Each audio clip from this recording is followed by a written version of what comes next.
The day I became the most hated man in Lakeside Estates was the same day I became its most powerful.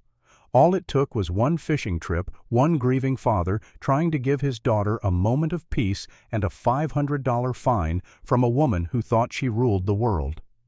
What Karen Wellington didn't know was that I had 4 million reasons to fight back and just enough spite to use every single one of them. My name's Remy Thorncraft. A year ago I sold my stake in a couple of startups and retired at 42. I thought I'd earned peace. But when my wife Rachel passed away from cancer, peace became just another word I didn't believe in. My daughter Solon was 14, angry, quiet, broken in ways I didn't know how to fix. The only thing that brought her the slightest smile was fishing. It was our thing back when her mom could still sit beside us at the lake. So when I decided to move, I looked for water somewhere calm, somewhere we could breathe again. That's how we ended up in Lakeside Estates. Gated community manicured lawns, a perfect 6-acre lake in the middle, like something out of a real estate commercial. The realtor said there was an HOA, but it was mostly for appearances. I should have known right then nothing that polished comes without a price. It was a quiet Saturday morning when I learned just how expensive peace could be. Solon had just caught her second bluegill grinning for the first time in weeks when a voice sharper than a fishing hook sliced through the air. "Excuse me, what exactly do you think you're doing?" She was in her 50s in designer leggings and a face that hadn't smiled in years. Her blonde hair was shaped like a warning sign, and she clutched a tablet like it was a badge. "Good morning," I said, trying to keep it light. "Just fishing with my daughter." "Fishing," she repeated, tapping on her screen. "That's a direct violation of community rules. I'm Karen Wellington, HOA president. You'll be fined $500. $500 for fishing." I laughed because surely this was a joke. The realtor told me fishing was allowed. It was one of the selling points. "The rule was amended last month," she said, with that thin smile people use when they think they're better than you. "Maybe check your spam folder next time." Solon froze beside me, her little hands tightening on the fishing pole. I could see the tears already forming. That broke something in me. I wanted to yell, but instead I said, "Fine, email me the details." Karen turned like a queen leaving her court. "Glad we understand each other," she said. When she walked away, Solon whispered, "Dad, why was she so mean? We weren't hurting anything." I told her the first thing that came to mind. Some people like rules more than they like people. That night, I looked out the window toward the lake. Karen was there with a few friends, glasses of wine, laughing right on the dock where she'd find me hours earlier. I felt something cold settle in my chest. I started digging. Turns out Karen had been HOA president for 8 years straight, owned a real estate company that specialized in luxury communities, ours included. I found pictures of her hosting parties at the same lake she'd banned others from using. The kicker: the HOA didn't even own the lake. The developer, Meridian Corporation, did. The HOA just leased it. The next morning, while walking the dog, I met Merrick Henderson, a retired attorney. When I mentioned Karen, he groaned. "Ah, the neighborhood dictator. Let me guess, she fined you." When I nodded, he invited me over for coffee. His house smelled like old books and quiet defiance. He showed me documents, explained that the HOA's lease on the lake was expiring in 2 months.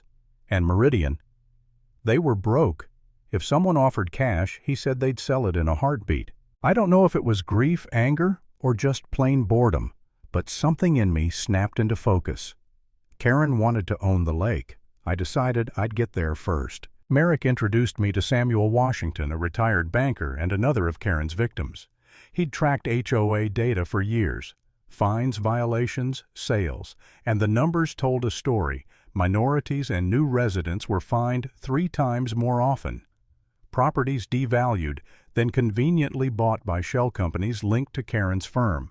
She was flipping her neighbor's misery into profit. We started meeting in secret back rooms, libraries, anyone's house without an HOA spy nearby. We called ourselves Lakeside Free Voices. Every story was the same: Karen humiliated, intimidated, fined, and drove out anyone who didn't bow. Then I learned she was negotiating with Meridian to buy the lake herself, $300,000 financed over 18 months. I could do better. I had the cash. Through a broker, I offered $350,000 cash, 7-day close. Meridian practically begged me to sign. I set up a holding company so Karen wouldn't see my name. And that's when she came for me. Violation notices started showing up like junk mail. My mailbox was the wrong shade of taupe.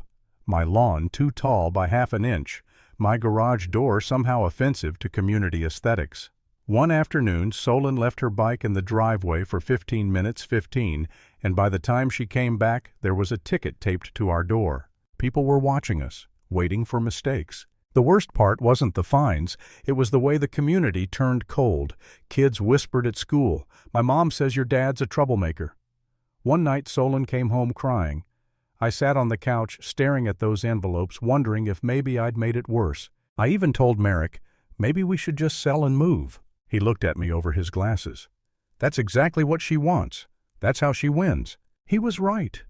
Karen wasn't just enforcing rules, she was building an empire. And I wasn't about to let my daughter learn that bullies win by default. A week later, the environmental report came back clean. The purchase went through. I now own the lake, every drop of it. I didn't tell anyone, not yet. Because the next day, Karen called an emergency HOA meeting. She stood on stage, smiling that politician smile, pitching elevating lakeside estates, a premier vision. She was going to beautify the lake by shrinking it and adding a members-only lounge. All funded by a new special assessment, $50 a month from every household. She didn't know the lake was already mine. Then she took a shot at me without saying my name. Talked about certain unstable residents who don't understand community values. Samuel stood up for me, and she humiliated him, dragging up an old tax audit just to make him look bad. I sat in the back calm as stone because I knew what was coming. The following week, the city inspector, Karen's cousin, showed up at my door. Random safety checks, old permit questions, harassment disguised as bureaucracy. I almost broke. Solon cried again. For a second I thought maybe I should just give up, but that night Meridian's lawyer called. Just wanted you to know, he said, the property's officially closed and Karen's offer's been voided. That was all I needed. 2 days later, Karen showed up on my porch fuming. "What did you do?" she demanded. "I know you talked to Meridian." I smiled. I heard the lake was sold. Hope the HOA's got a good relationship with the new owner. Her face drained of color. "The community won't stand for this. We'll sue." "Good luck with that," I said, and closed the door. That weekend, Karen threw a massive lake party, champagne music, her usual little kingdom on display. I waited until it was in full swing.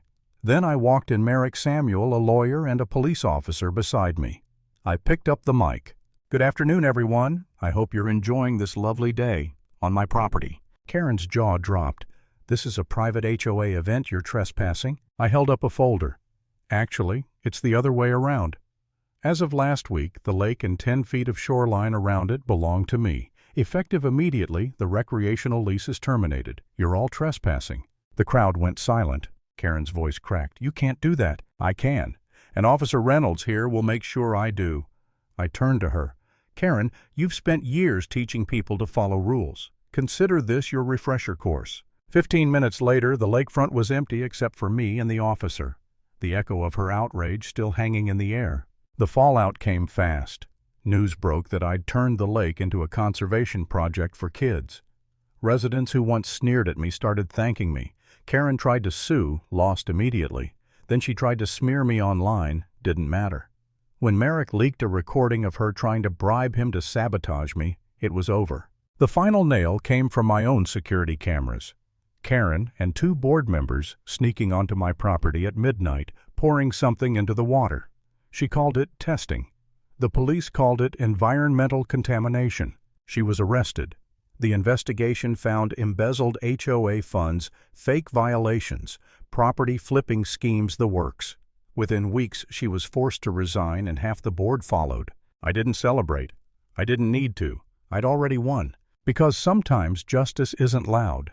Sometimes it's the quiet satisfaction of watching a tyrant realize the kingdom she built on fear just sank beneath the surface of her own lake. Never underestimate the power of someone who knows the rules and the patience to wait for the perfect moment to use them.